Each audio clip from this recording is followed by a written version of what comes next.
اللهم صل على سيدنا محمد يا رب صل وسلم دائما ابدا على حبيبي. صوفیہ کرام کے ہاں جو ہے نا، صوفیہ کرام جو بھی لوگوں کے دلوں پہ محنت کرتے ہیں، جتنے بزرگان دین گزرے ہیں، ان کے ہاں اصلاح کے دو طریقے رائج ہیں. آج بھی میڈیکل سائنس میں نا باڈی کو ٹھیک کرنے کے دو طریقے ہیں. ایک طریقہ کہا جاتا ہے علاج بالضد. علاج بالضد کا مطلب ہے جو بیماری ہے اس کے خلاف دوا کھلائی جائے، ان جراثیم کو مارنے والی میڈیسن کھلائی جائے، جس کو اینٹی بائیوٹک کہا جاتا ہے. آپ میں جو جرمز پھیل رہے ہیں، آپ نے ایسا زہر جسم میں داخل کیا، اس زہر نے ان جراثیم کو مار دیا، فائٹ کی اور اس کو بولے نا کیا ہو گیا، ختم کر دیا. ایک طریقہ یہ ہوتا ہے. ایک طریقہ علاج بالمثل جو عام طور پہ ہومیوپیتھک میں چل رہا ہوتا ہے. یہ جو ویکسین ہے یہ کیا ہے؟ وہی جراثیم آپ کی باڈی میں داخل کیے جائیں جو آپ کو بیمار کرتے ہیں. اس کا فائدہ کیا ہوتا ہے کہ جب وہ مردہ جراثیم آپ کی باڈی میں داخل کیے جاتے ہیں تو آپ کی باڈی کے جراثیم اس سے لڑنے کے لیے تیار ہو جاتے ہیں. ان کو کیا پتا کہ یہ زندہ ہیں کہ مردہ ہیں. مردہ نہیں بھی ہوتے تو بڑے ادھموئے ہوئے ہوتے ہیں نا. جیسے آپ نے اپنے بیٹے کی فائٹ کرائی کسی کمزور سے، محلے کے کمزور لڑکے کے ساتھ، بچہ جیت گیا، آہستہ آہستہ اس میں کانفیڈنس پیدا ہونا شروع ہوا. پہلی دفعہ ہی لڑائی ایسے طاقتور سے کرا دی اور اس نے کوٹ دیا پکڑ کے، بچہ زندگی بھر کسی سے لڑنے کے قابل بولو نہیں رہے گا نا. شروع میں کمزوروں سے لڑائی کروائی جائے، پھر آہستہ آہستہ وہ بڑے بڑوں سے لڑنے کے قابل ہو جاتا ہے. تو علاج کا ایک طریقہ باڈی میں یہ ہوتا ہے جس کو علاج بالمثل کہا جاتا ہے کہ آپ نے جو وہی جراثیم داخل کر دی، جیسے ویکسین ہے نا کووڈ کی، کورونا کی ویکسین، تو آپ کی باڈی ان جراثیم سے لڑ کے اور آپ کا سسٹم اتنا مضبوط ہو جاتا ہے کہ اب اگر کسی جرمز نے یا وائرس نے حملہ کیا تو آپ کی باڈی خود اس سے حملہ کر لیتی ہے. تو وہی چیز داخل کی جا رہی ہے باڈی میں. کیا خیال ہے بھائی؟ تو اہل اللہ جب علاج کرتے ہیں نا دلوں کا کہ آپ سے گناہ چھوٹ جائیں، آپ کے دل میں آپ شریعت کے فرائض و واجبات پورے کرنا شروع کر دیں، تو اس کا ایک طریقہ یہ ہوتا ہے کہ آپ کے دل میں اللہ کا خوف پیدا کیا جائے،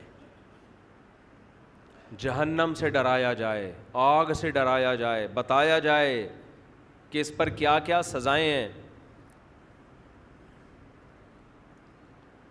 اس سے یہ ہوتا ہے کہ جب آپ گناہ کے قریب جاتے ہیں آپ کانپنے لگتے ہیں، خوف طاری ہو جاتا ہے آپ کے اوپر. جب آپ رمضان کا روزہ چھوڑنے لگیں گے آپ پر خوف طاری ہو جائے گا.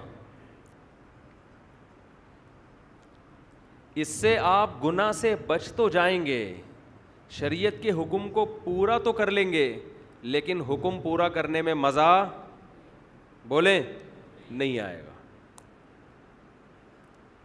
خوف کی وجہ سے بھی انسان کام کر لیتا ہے لیکن کام میں جان پیدا نہیں ہوتی.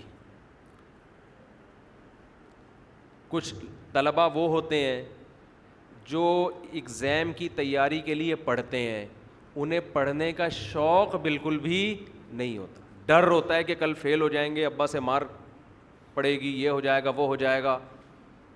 وہ بھی پڑھ لیتے ہیں لیکن جب وہ کتاب سامنے رکھ کے بیٹھتے ہیں تو انہیں خوشی نہیں ہوتی بلکہ ان کو تکلیف کہ کب اس عمل سے ہماری جان چھوٹے گی. سمجھتے ہو؟ یہ لوگ زیادہ ترقی نہیں کر پاتے، یہ دھکے دے دے کے چلتے رہیں گے، ایک دن بیزار ہو کے بھاگ جائیں گے. اور ایک طریقہ یہ ہوتا ہے کہ آپ جو کام کر رہے ہیں، جو ذمہ داری آپ کو دی گئی، اس میں آپ کی دلچسپی پیدا ہو جائے، وہ کام آپ کے لیے مزیدار ہو جائے. گناہ کبھی اللہ کے خوف سے انسان چھوڑتا ہے، کبھی اللہ کی محبت میں چھوڑتا ہے. محبت میں جب کام کیا جاتا ہے تو وہ کام مزیدار ہو جاتا ہے, اس میں دل لگتا ہے انسان کا. حضرت جابر بن عبداللہ جو رو رہے ہیں موت کے وقت کہ میں جو گرمیوں میں شدید پیاس برداشت کیا کرتا تھا وہ لذت آج مجھ سے چھوٹ رہی ہے. بتاؤ شدید پیاس لذت کی چیز ہے یا ٹینشن کی چیز ہے؟ ٹینشن کی چیز ہے. لیکن اس ٹینشن کے چھوٹنے پر جابر بن عبداللہ رضی اللہ عنہ کو ٹینشن ہونے, اس ٹینشن کے چھوٹنے پر ان کو ٹینشن ہو رہی ہے. کیوں؟ جس کے لیے ٹینشن برداشت کر رہے ہیں اس ذات سے محبت ہے. انسان کو جب کسی سے محبت ہوتی ہے تو اس کی نظر میں محبوب کو خوش کرنا دنیا کی سب سے بڑی لذت بن جاتی ہے. تو رمضان کے روزے آپ پہ فرض ہیں, وہ رکھنے ہیں. چاہو ٹینشن سے رکھ لو, چاہو اللہ کی محبت میں رکھ لو.